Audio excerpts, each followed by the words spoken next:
Dali! Oh. Ayan! Dumi mo eh!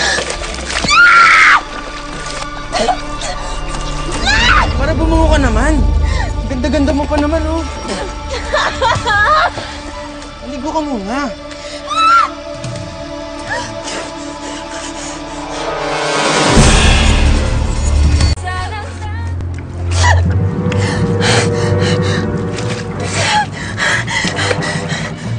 Sila, tandaan mo. Magkasisyo ka. Mangisli ka.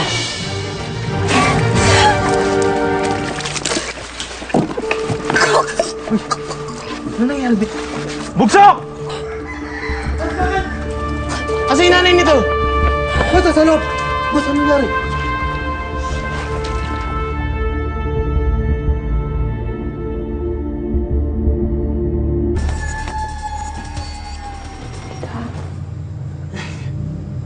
Okay lang ako. Nakatawag na kay Vanessa. May magliligtas na sa atin.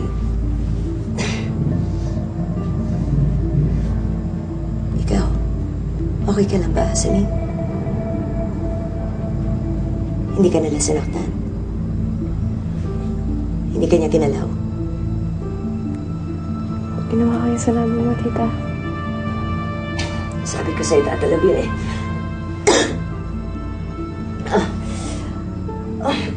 Alam mo, yung mga yan, mga small-time criminal yan. Malalakas lang sila pero mahina mga ulo nila. Kailangan natin makatakas dito. Sana dumating na yung mga pulis para makatakas na tayo dito. Pero hindi natin sila kailangan hintayin. Hindi na natin sila mahintay pa. Kailangan gumulaw tayo. Tita, paano? Eh, nadala na sila sa atin. Hindi na natin sila maloloko. Celine, makinig ka.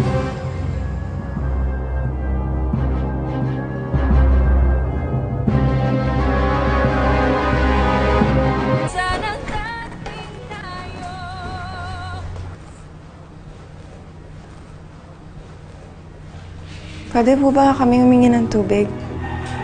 Nanguuhaw na yung nanay ko eh. Boy! Bakit, boss? Bigyan mo ng tubig to. Eh, boss, marami pa akong tinatapos eh. Ako na lang kukuha. Hindi naman kami tatakas. Naipilay ako tsaka nangihina siya. Sige, bilisan niyo na lang.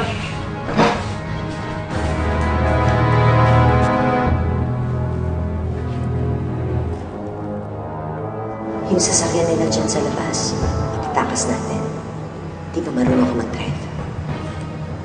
Marunong, pero paano kayo tatakas sa sasakyan? Yung susi, sigurado ako nandun sa lamesa. Isa sa mga susi nila sa sasakyan. Kukunin mo yun, nilalagay mo yun sa likod.